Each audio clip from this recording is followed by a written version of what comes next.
Hello student, তোমরা যারা ক্যালকাটা ইউনিভার্সিটির আন্ডারে সেমিস্টার 4-এর ছাত্রছাত্রী আছো এবং তোমাদের রাষ্ট্রবিজ্ঞান সাবজেক্টে অনার্স আছে, তোমাদের জন্য আজকের ক্লাসটা খুবই গুরুত্বপূর্ণ। আজকের ক্লাসে তোমাদের ডিএসসিসি 8 পেপার থেকে একটি মোস্ট ইম্পর্টেন্ট প্রশ্নের উত্তর নিয়ে আলোচনা করব। প্রশ্নটা আছে প্রশাসনে নেতৃত্বের ধারণা আলোচনা করো। এই প্রশ্নটা তোমাদের 20 নম্বর এবং 10 নম্বরে পরীক্ষায় আসতে পারে, এমনকি 5 নম্বরেও এটা দিতে পারে। কিভাবে প্রশ্নের উত্তরটা গুছিয়ে লিখবে দেখো। প্রথমে ইন্ট্রোডাকশন অর্থাৎ ভূমিকা দিয়ে শুরু করবে। সেখানে কি লিখবে দেখো, প্রশাসন একটি সুসংগঠিত কাঠামো যার কার্যকারিতা অনেকাংশে নির্ভর করে নেতৃত্বের দক্ষতার ওপর। নেতৃত্ব শুধু একটি পদ বা ক্ষমতার বিষয় নয়, এটি হলো এমন এক প্রভাব বিস্তারকারী ক্ষমতা যার দ্বারা নেতা তার অধীনস্থদের উদ্বুদ্ধ করে নির্ধারিত লক্ষ্য অর্জনে সক্রিয় করে তোলে। প্রশাসনিক সিদ্ধান্ত বাস্তবায়ন, কৌশল নির্ধারণ ও অধীনস্থ কর্মচারীদের মধ্যে সমন্বয় সাধনে নেতৃত্ব গুরুত্বপূর্ণ ভূমিকা পালন করে। ধরো আগেকার যে রাজায় যুদ্ধ হতো, সেখানে যে রাজার নেতৃত্ব ভালো থাকতো সেই রাজার সেই রাজা কি জিততো, এবং তার যে সৈন্যবাহিনী থাকতো সৈন্যবাহিনীও কিন্তু সর্বোচ্চ দিয়ে সাহস দিয়ে যুদ্ধ করার সাহস পেত, কারণ দক্ষ নেতৃত্ব ছিল। এখানেও ঠিক তাই নেতৃত্বের কথাই বলা হচ্ছে। দেখো, নেতৃত্বের ধারণা। নেতৃত্ব একটি প্রভাবপ্রবণ গুণ যা প্রতিটি মানুষের মধ্যে সমানভাবে থাকে না। প্রশাসনে নেতৃত্ব শুধুমাত্র আদেশ দেওয়া নয়, বরং কর্মীদের মধ্যে উদ্দীপনা, উৎসাহ এবং দায়িত্ববোধ জাগিয়ে সংগঠনের লক্ষ্য অর্জনে তাদের সম্পৃক্ত করা। প্রশাসনিক কাঠামোয় পদ যত গুরুত্বপূর্ণ হয়, ততই নেতৃত্বের ভূমিকা গভীর ও ব্যাপক হয়। কার্যকর নেতৃত্বের মাধ্যমে প্রশাসন তার লক্ষ্য ও আদর্শকে বাস্তব রূপ দিতে পারে। তারপরে নেতৃত্বের কৌশল ও উপাদান।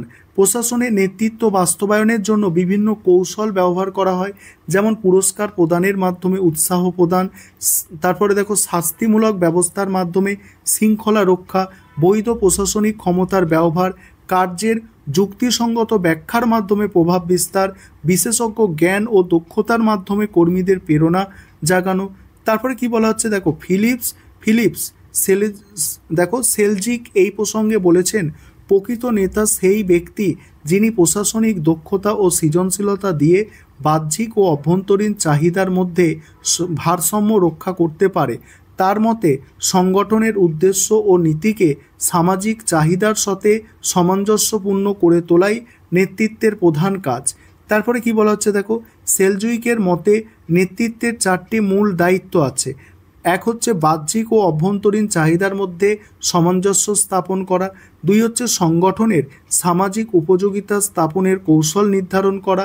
3 সংগঠনের আদর্শ ও মূল্যবোধ সংরক্ষণ করা। 4 কর্মীদের মধ্যে সুস্থ সম্পর্ক, প্রতিযোগিতা, সহযোগিতামূলক মনোভাব বজায় রাখা। তারপরে নেতৃত্বের স্তরভিত্তিক দায়িত্ব। নেতৃত্বকে কার্যগতভাবে 3টি স্তরে ভাগ করা যায়।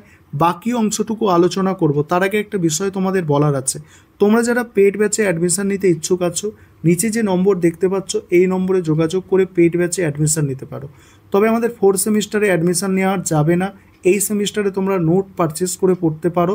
পরের সেমিস্টার থেকে তোমরা 5th সেমিস্টারে যারা অ্যাডমিশন নিতে চাইছো, তোমরা এখন থেকে অ্যাডমিশন নেওয়ার জন্য যোগাযোগ করতে পারো। এবং তোমরা যারা এই সেমিস্টারে নোট পারচেস করে পড়তে চাইছো, সেক্ষেত্রে এই নম্বরে যোগাযোগ করতে পারো। দেখো এখানে কি বলা হচ্ছে, সর্বোচ্চ স্তরের কথা। 3টে স্তরের মধ্যে সর্বোচ্চ স্তর এখানে নেতৃত্ব নীতি নির্ধারণ, লক্ষ্য স্থিরকরণ এবং সংগঠনের মৌলিক কাঠামো গঠন করে।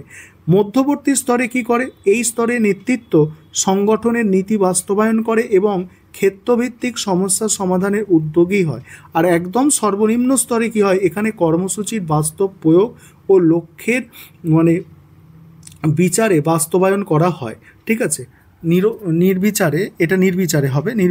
লক্ষ্যের নির্বিচারে বাস্তবায়ন করা হয়। এবার নেতৃত্বের কার্যাবলী কি বলা হচ্ছে দেখো, নেতৃত্বের কার্যাবলীতে নেতৃত্বের শুধু নির্দেশ প্রদানেই সীমাবদ্ধ নয়, বরং সেটি বরং সেটি একটি সমন্বয়ক শক্তি হিসাবে কাজ করে। সংগঠনের বিভিন্ন অংশে ও সদস্যদের মধ্যে সেতুবন্ধন সৃষ্টি করে।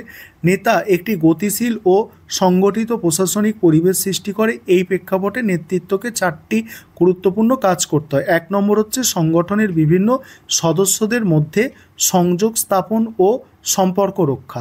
2 নম্বর হচ্ছে কর্মচারীদের দায়িত্ববোধ জাগিয়ে তাদের ব্যক্তিগত লক্ষ্যে সংগঠনের লক্ষ্য পূরণে পরিগণিত করা। 3 হচ্ছে কর্মচারীদের কাজের প্রতি উৎসাহিত অনুপ্রাণিত করা। 4 হচ্ছে সংগঠনের লক্ষ্য বাস্তবায়নে উপযুক্ত উপকরণ ও উপকরণ সংগ্রহ ও ব্যবহার নিশ্চিত করা। উপসংহারটা তোমরা এবারে দেখে নাও এবং পরের ক্লাসে তোমাদের আরও কিছু গুরুত্বপূর্ণ প্রশ্ন উত্তর নিয়ে আলোচনা করব। তবে ইউটিউবে সমস্ত কিছু আলোচনা করা সম্ভব নয়। তোমরা যারা পেড ব্যাচে অ্যাডমিশন নিতে চাইছো সেই কারণে তোমাদের বলছি এই নম্বরে যোগাযোগ করে অ্যাডমিশন নিতে পারো বা স্টাডি মেটেরিয়াল পারচেস করতে পারো।